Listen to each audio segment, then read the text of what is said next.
Բանի չեք ծսե գործընկերներ մի հատ մենք շարժվենք, կհանդիպենք հետո, շնորհակալ եմ։ Պարոն Ղազարյան, տեսնում եք, որ պատգամավորական մանդատները հեշտ չեն տրվում, պարտադիր պիտի ինչ-որ իրավական պրոցեսով անցնեն և նոր վերցնեն, հիմա այս իրավիճակում ձեր անելիքները որոնք են լինելու ազգային ժողովում, եթե արդեն իսկ չմեկնարկած գործունեությունը ճնշումների տակ եք։ Դե կարծում եմ, որ իրանք այնքան պրիմիտիվ են, որ շատ կանխատեսելի են։ Տեսեք, Նարեկ Կարապետյանը երբանից էր ասել, չէ, որ մանդատ վերցնելը դա ըստ էության ուղեգիր է դեպի անազատություն, այսինքն նրանց հավանական գործողությունները չափազանց կանխատեսելի են, տեսանելի են, հետևաբար այդ որոշմանը գնալով մենք գիտակցված ենք գնում այդ որոշմանը, բայց այդ որոշմանը գնալով մենք գնում ենք մեր պայքարը շարունակելու եւ այդ պայքարի մեջ իրանք խեղճ են, հասկանում եք, այս ամեն ինչ ինչ որ հիմա կատարում է, դա խեղճության դրսևորումը։ Պատկերացրեք, ասենք Նարեկ Կարապետյանը քրեական վարույթ է, ասենք Նարեկ Կարապետյանի մեր հասարակությունը այս ամբողջ ժամանակահատվածում հասել է ճանաչել, չէ՞։ Պարզ, մարդկային, ամիջական, կրթված, հասարակ, համեստ, ասենք Նարեկ Կարապետյանը ո՞նց կարա էլի որևէ գործողություն անի, որ էլի իրավախախտում։ Հələ մանդատը վերցնելուց էլ ազգային ժողովի նիստը չի սկսել, արդեն իրականացնում են ամենամեծ խմբակցության առաջատար գործիչ, ցուցակի առաջի համարի տեխնացույցը հանիրավի հետապնդումներ։ Ասենք ինչ պիտի ստանան դրա դիմաց էլի։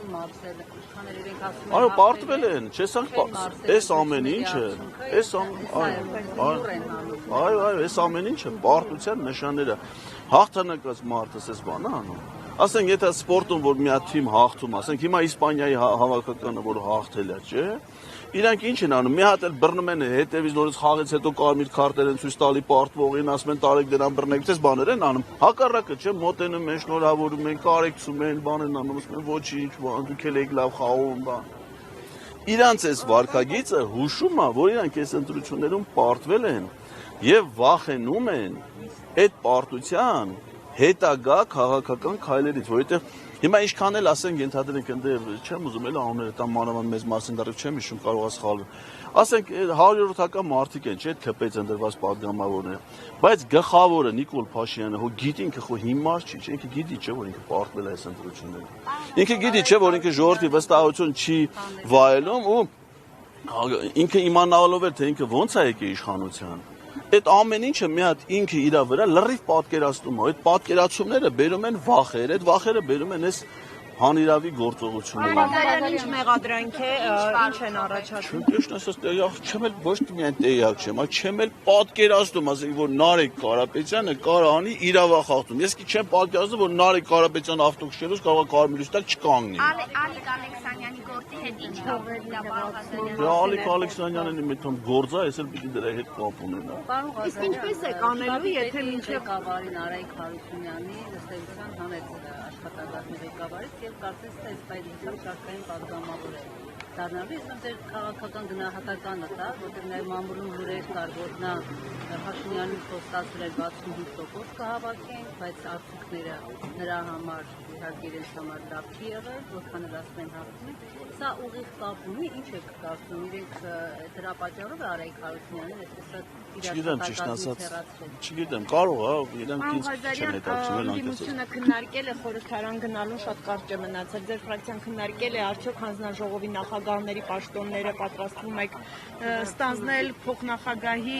տեխնացուի առաջադրելու հարցում ինչ որոշում ունեք նման քննարկում դեռևս չի եղել ձեր կարծիքն անձամբ ինչպիսին է իմ կարծիքը ես այս բանը ոչ թե ձեզ կհայտնեմ այլ իմ թիմակիցների մեր ներքին քննարկումների ժամանակ եւ քահարկեմ այն որոշումը որոնք կկայացվի այդ քննարկումների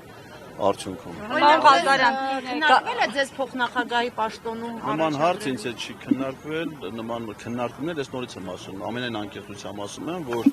ուժեղ Հայաստան թիմում այն մարդիկ ովքեր պետք է ընտրվեին падգամավոր, այդ հարցը առհասարակ չի քննարկվել։ Մենք ԿՊ չենք էլի հասկանում եք որ ժամանակից շուտ ինչ-որ որոշումներ կասենք, չեմ ասում։ Նախ որպեսզի պարզ լինի մշտական հանձնաժողովներում մարդ առաջադրել թե չէ, նախ պետք է պարզվի քանի հատ մշտական հանձնաժողովա ձևավորում։ Ազգային ժողովը ինքն առաջին նիստում որոշում թե քանի հանձնաժողով։ Եթե հանձնաժողովների քանակը ընտրված չի։ Իրանք արդեն վարչությունը որոշել են առաջադրումներ են անում թե ով որ հանձնաժողովի նախագահի, բայց եթե ասենք թե եկանք ազգային ժողովի քննարկումների ժամանակ որոշվեց, որ պետք է ստեղծվի ընդհանրապես 4 մշտական հանձնաժողով։ Դե իրանք ասում Բայց տրթատը, այն արդեն առաջադրվել է։ Պարոն Ղազարյան, լավ, տրդատը մի կողմ, բայց տեսեք, դուք ասում եք պարտվել են, ամեն դեպքում այն լեգիտիմությունը, որը չեն ստացել ընտրություններով, այդ բացարձակ լեգիտիմությունը, հիմա փորձում են վերստանալ իրավական, այսպես կոչված պրոցեսներով, իզոլացնում են ընդդիմադիր առաջնորդների, տեսանք Ծառուկյանի դրվագը, տեսանք հիմա Նարեկ Կարապետյանի, դրանից առաջ Սամվել Կարապետյանի։ Լավ, այս Իշխան Սաղաթելյանի եւ հիմա պարզ է, որ շարունակական է լինելու։ Ի վերջո ընդդիմությունը ունի դիմակայելու այլընտրանք։ Այո, իրանք այդ այս պլաններն, որ ասում են, երբ են Ախ, ես չգիտեմ, այդ ինչ պլաններ ով է դրանք համարակալ է։ Հա, չէ, ես կարծում եմ, որ այդ գործողությունները պետք չի համարակալել։ Նրանք իրավիճակից կայացող որ դե ասում եմ, տենց համարներով, անուններով ես Բայց ունեք պլաններ։ Մենք ունենք իրավիճակ, ցանկացած իրավիճակ գաղտնի պլաններ ունենք, այդ մասին ասում եմ։ Հիմա այդ մենք ունենք հստակ ամեն մի իրավիճակին համապատասխան խելամիտ ռացիոնալ որոշումներ։ Հիմա ասենք թե կարելի է չէ մտածել, որ ողջամտությունը մեզ այսօր այստեղ չի բերի։ Հիմա մեզ բերել են ապօրինի գործընթացով, ուզում են ուժեղ Հայաստանի առանցքային գործի, առաջի համարի տեխնացուին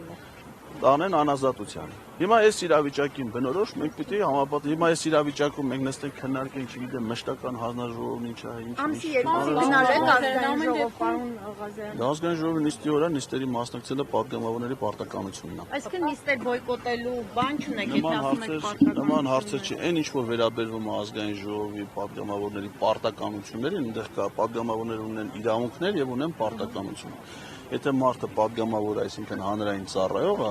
պարտականությունների կատարման հարցում պետք է ցուցաբերի բարեխղճություն։ Այն ինչ որ վերաբերվում է իրավունքներին, իրավունքներից կարող է օգտվել հայեցողությամբ։ Իդեպ ԿՊ-ից ասում են, որ պատրաստում են ձեր ֆրակցիային քաղաքականապես ոչնչացնել խորհրդարանում։ Դուք ինչպես եք դիտարկում, դուք նկատում ամբողջ ձեր թիմը, ինչպես են դիտարկում այս հայտարարությունները եւ ինչպես եք պատրաստվում աշխատել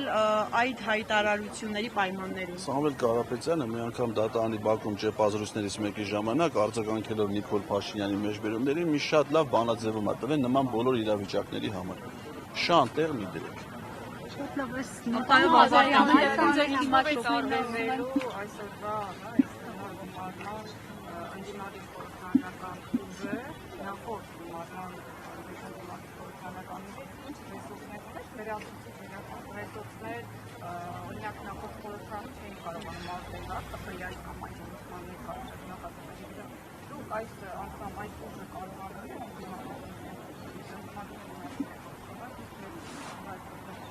Այն որոշումները, որոնք կայացում են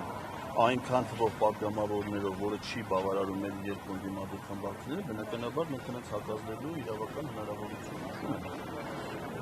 Մենք կհակազդենք այն որոշումների, որոնց հակազդելու իրավական հնարավորությունները կան։ Եթե իրանք մեծամասնություն են, հիմա ընդհանրապես ձևավորելու են կառավարություն։